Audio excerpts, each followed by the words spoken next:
लेकिन अफसोस कि सुप्रीम कोर्ट की नाक के नीचे ये चीजें हो रही हैं। हर रोज नया किस्सा उठाया जा रहा है। कहाँ रुकेगा ये? मेरी उम्मीद है कि 12 तारीख को जो सुप्रीम कोर्ट की कार्रवाई हो रही है, पिछले सीजेआई ने जो भी किया उसके लिए तो उनकी आत्मा उनसे कभी सवाल जरूर पूछेगी। लेकिन मुझे उम्मीद है कि नए सीजेआई नरेंद्र मोदी इसलिए जीते हैं कि देश की जनता ने वोट दिया है। तो हर चुनाव पे मैं नहीं बोलता, लेकिन हरियाणा, पिछले साल मध्य प्रदेश और इस साल महाराष्ट्र, इनमें दाल में कुछ काला तो है। सिर्फ एक चुनाव का मामला नहीं है ना, तो इनकी बीजेपी की तो सारी दुकानदारी इसी काम पे चलती है कि हिंदू मुसलमान के सवाल को चलाए रखो, इनको आपस में लड़ाए रखो। देश के सामने 10 साल राज करने के बाद दिखाने को तो कुछ है नहीं कि हमें। मेरे लिए तो देशद्रोह की केवल एक ही परिभाषा है, जो इस देश को तोड़ने की कोशिश करे। कैसा पाखंड है कि हम बांग्लादेश के हिंदुओं के बारे में, अल्पसंख्यकों के अधिकारों और उन पे हो रहे अन्याय की उछल उछल के बात करते हैं। आप कहते हो बांग्लादेश के अल्पसंख्यकों का सवाल हम यूएन में लेके जाएंगे, तो भाई हिंदुस्तानी अल्पसंख्यकों का क्या होगा? मैं सिर्फ एक बात कहना चाहता हूं, अगर आप इस देश की हर मस्जिद, हर मंदिर, हर इमारत को खोदना शुरू कर देंगे, आपको कुछ नहीं मिलेगा। बस ये हिंदुस्तान की चिता खुद जाएगी, हिंदुस्तान की कब्र खुद जाएगी। ये करते हुए ये देश तभी बच सकता है अगर हम ये सहमति बना लें कि 15 अगस्त को जो जहां था, जो मंदिर थी वो मंदिर, जो मस्जिद था वो मस्जिद, जो गुरुद्वारा था वो गुरुद्वारा, जो जैसा था 15 अगस्त 1947 को वो वैसा ही रहेगा। उसके बाद कुछ गड़बड़ हुई है उसे सुधारिए। उससे पहले के अतीत को अगर गड़े मुर्दे उखाड़ने की कोशिश करेंगे तो ये देश बर्बाद हो जाएगा। और 1991 का एक्ट यही कहता है। वो कहता है कि अयोध्या वाले डिस्प्यूटेड स्ट्रक्चर को छोड़ के, वहाँ बाबरी मस्जिद, राम मंदिर का जो डिस्प्यूट था, उसको छोड़ के इस देश में बाकी किसी बिल्डिंग के बारे में सवाल नहीं उठाया जाएगा, किसी रिलीजियस स्ट्रक्चर के बारे में। लेकिन अफसोस कि सुप्रीम कोर्ट की नाक के नीचे ये चीजें हो रही हैं। हर रोज नया किस्सा उठाया जा रहा है। कहाँ रुकेगा ये? मेरी उम्मीद है कि 12 तारीख को जो सुप्रीम कोर्ट की कार्रवाई हो रही है, पिछले सीजेआई ने जो भी किया उसके लिए तो उनकी आत्मा उनसे कभी सवाल जरूर पूछेगी। लेकिन मुझे उम्मीद है कि नए सीजेआई कम से कम उतना करेंगे जो इस देश के कानून के तहत है और जिसपे सुप्रीम कोर्ट ने मोहर लगाई थी। 1991 के एक्ट को सुप्रीम कोर्ट ने अपने अयोध्या के जजमेंट में भी कहा था कि 91 वाला जो एक्ट है वो बिल्कुल सही है, इस पर कोई सवाल नहीं लग सकता। जिसका मतलब 15 अगस्त 1947 से पहले इस देश की किसी रिलीजियस स्ट्रक्चर के बारे में कोई सवाल नहीं उठ सकता। फिर सुप्रीम कोर्ट ने उसे खोल दिया। मेरी उम्मीद है, आशा है, अपील है 12 दिसंबर को कि सुप्रीम कोर्ट कम से कम इस पे ढक्कन लगा दीजिए, इसे बंद कर दीजिए, नहीं तो इस देश में कुछ नहीं बचेगा। क्या भाजपा के लोगों का कहना है कि सर बांग्लादेश में जो हिंदुओं पे अत्याचार हो तब आप लोग कुछ भी नहीं कहते, उस पर आप लोगों की आवाज़ नहीं उठती है? शायद वो देखते नहीं है। मेरे जैसे लोग तो पहले से भी बोलते थे, लिखते थे, हमेशा लिखते रहे हैं। जो मुझे अजीब बात लगती है वो ये, बांग्लादेश के हिंदुओं के साथ अल्पसंख्यक होने के नाते अन्याय हुआ है, इसमें कोई शक नहीं। वहाँ की सरकारों ने हिंदुओं के साथ भेदभाव किया है, कोई शक नहीं। और बांग्लादेश की इस राजनीतिक उठापटक का शिकार हिंदुओं को बनाया गया है, अल्पसंख्यक होने का दंश उन्हें झेलना पड़ रहा है, उसमें कोई शक नहीं। इसके बारे में हर इंसान को बोलना चाहिए, कोई शक नहीं है। लेकिन जब आप कहते हो बांग्लादेश के अल्पसंख्यकों का सवाल हम यूएन में लेके जाएंगे, तो भाई हिंदुस्तानी अल्पसंख्यकों का क्या होगा? आप हिंदुस्तानी अल्पसंख्यकों के बारे में क्यों नहीं बोलते? मैं नहीं चाहता हूँ यूएन जाए, मैं तो चाहता हूँ मेरे देश में उठे, मैं तो चाहता हूँ मेरी संसद में उठे, मेरे सुप्रीम कोर्ट में उठे। कैसा पाखंड है कि हम बांग्लादेश के हिंदुओं के बारे में, अल्पसंख्यकों के अधिकारों और उन पे हो रहे अन्याय की उछल उछल के बात करते हैं, और इस देश में हो रहे अल्पसंख्यकों के साथ अन्याय के बारे में हम चाहते हैं चुप्पी बना लें। उधर बांग्लादेश आवाज उठाने वालों को देशद्रोही बता रहा है, इधर हम देशद्रोही बता रहे हैं। क्या पाखंड चल रहा है? सर, राहुल गांधी को देशद्रोही कहा गया, क्या आपको उच्च लगता कोटि है? का देशद्रोही समित पात्रा ने कहा है सर। गद्दार बोला ना। देशद्रोही कोई नई बात हो तो करे, उनका धंधा है, यही उनका काम है, इसी की उनको नौकरी मिली है। तो नौकरी चलाने के लिए कुछ लोगों को बहुत गंदे काम भी करने पड़ते हैं। आज इस देश में अलग अलग कोने पे जो हो रहा है उसे देख के लगता है कि इस सरकार को इस देश की कोई चिंता नहीं।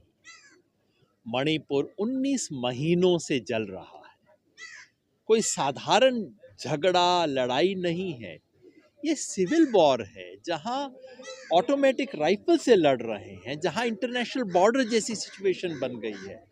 और 19 महीने में कोई 20 देश घूमने के बाद प्रधानमंत्री को वहां जाने का समय नहीं।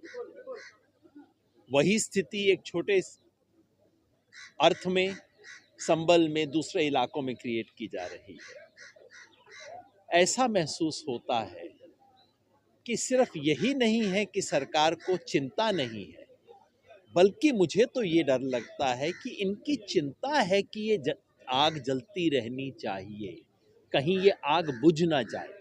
मणिपुर में हर 2 महीने बाद लगता है कि नहीं, अब मितई और कुकी एक दूसरे के साथ रहना शुरू कर रहे हैं, फिर कोई नई घटना हो जाती है।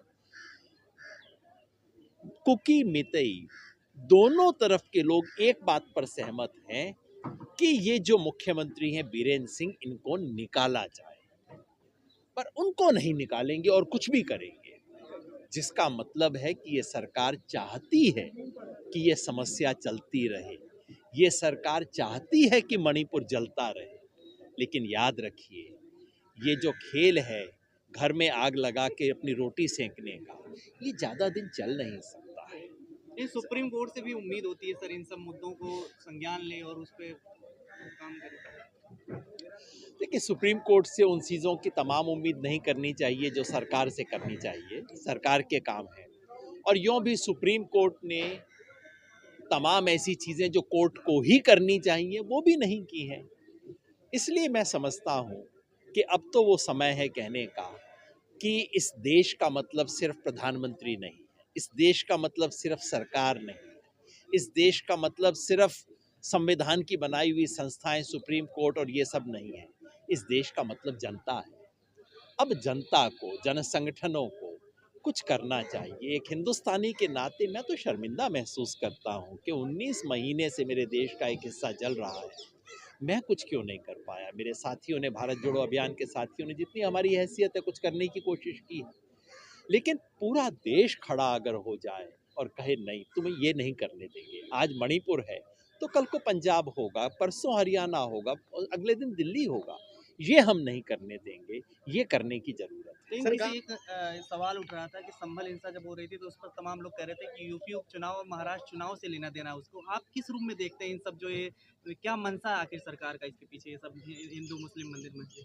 सिर्फ एक चुनाव का मामला नहीं है ना, तो इनकी बीजेपी की तो सारी दुकानदारी इसी काम पे चलती है कि हिंदू मुसलमान के सवाल को चलाए रखो, इनको आपस में लड़ाए रखो। देश के सामने 10 साल राज करने के बाद दिखाने को तो कुछ है नहीं कि हमने 10 साल में ये किया, तो इसलिए बस हिंदू मुसलमान का सवाल चलाए रखो।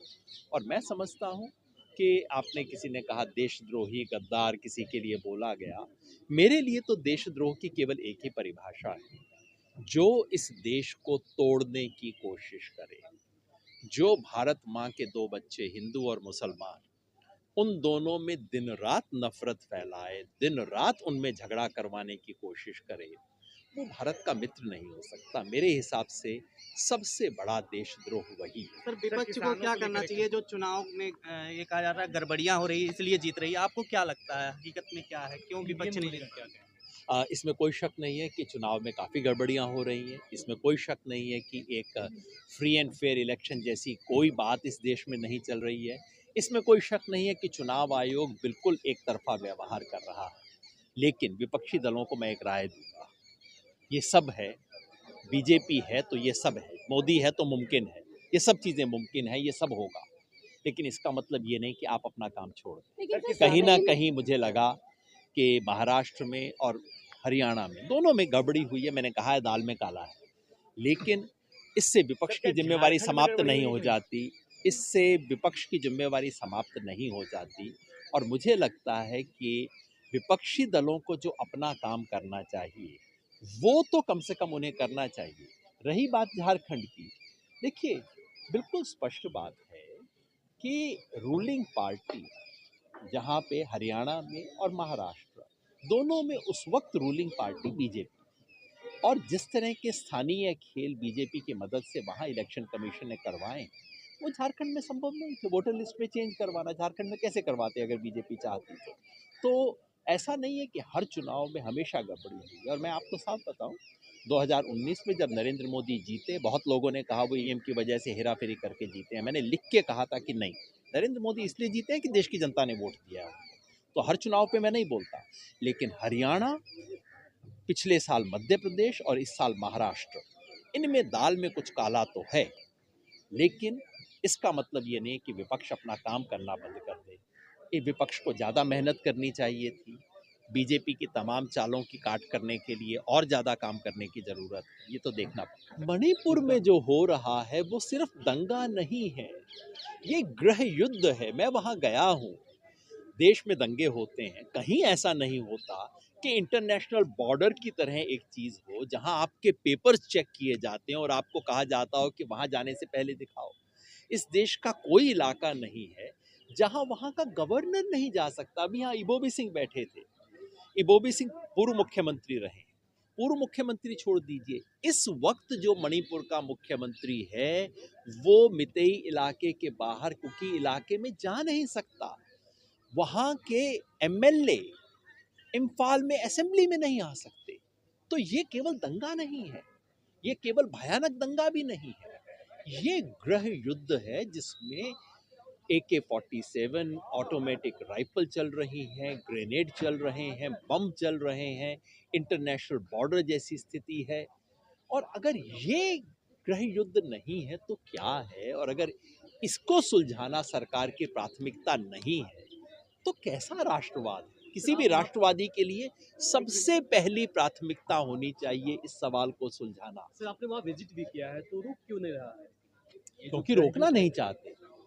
मणिपुर में आप मितेई, कुकी, किसी से भी बात कर लीजिए, कहते हैं कि देखिए जिस दिन शुरू हुआ उस दिन किसी को अनुमान नहीं था, लेकिन 48 घंटे में रोका जा सकता था। 48 घंटे छोड़ दीजिए, 19 महीने हो गए, रोकना चाहते नहीं। और जो आदमी जिसकी तरफ दोनों पार्टियां उंगलियां उठा रही हैं, बीरेन्द्र सिंह, उसको हटाना नहीं चाहते। बिल्कुल साफ साफ है कि आग जलती रहे, रोटियां सिकते रहे, काम चलता रहे। किसानों को लेकर क्या कहना चाहेंगे? शंभू बॉर्डर दूध, साग सब्जी, फसल जो है सब कुछ दिल्ली आ सकता है, किसान दिल्ली नहीं आ सकते सर। किसान मांग क्या रहे? किसान केवल ये मांग रहे हैं कि भारत सरकार जिस MSP को हर साल खुद डिक्लेयर करती है वो उनको मिल जाए। वो तो कोई नई चीज़ नहीं मांग रहे, कोई अनहोनी बात नहीं मांग रहे, कोई असंभव चीज़ नहीं मांग रहे, और कह रहे हैं कि इतने साल से आप वायदा करके वादा खिलाफी करते रहे हैं, इसलिए इस बार आप हमें ये लिख के दे दो, ये कानून बना। बस इतनी बात मांग रहे हैं। इसके लिए दिल्ली आना चाहते हैं। दिल्ली नहीं आए जाएँ तो कहाँ जाएंगे? इस्लामाबाद जाएंगे क्या? वो ढाका जाएंगे क्या? दिल्ली तो आएंगे। सरकार कहती है ट्रैक्टर पे नहीं आ सकते, वो कहते हैं ठीक है पैदल आ जाते हैं, पैदल भी नहीं आ सकते। ग्रेटर नोएडा के किसान क्या चाहते हैं? वो चाहते हैं कि 2013 में इस देश की संसद ने भूमि के अधिग्रहण का जो कानून बनाया था वो कानून लागू हो जाए। तो कोई अनूठी बात वो नहीं मान रहे, अनहोनी बात कोई वो नहीं मांग रहे, वो लागू नहीं हो रहा। तो क्या करे किसान, कहाँ जाए? इस देश में किसान का वजूद है भी क्या नहीं है, ये सवाल आज किसान पूछता है। जैसे प्रधानमंत्री मोदी तो कहते हैं जय जवान जय किसान, हमेशा लाल किले की बातचीत से। वो हमेशा बहुत अच्छी अच्छी बातें कहते हैं। अगर उनकी कही बातों का 1% भी सच होता तो ये देश कितना अच्छा हो जाता। धन्यवाद। खबरों में बने रहने के लिए फोरम 4 को सब्सक्राइब करें और नोटिफिकेशन पाने के लिए बेल आइकन दबाएं।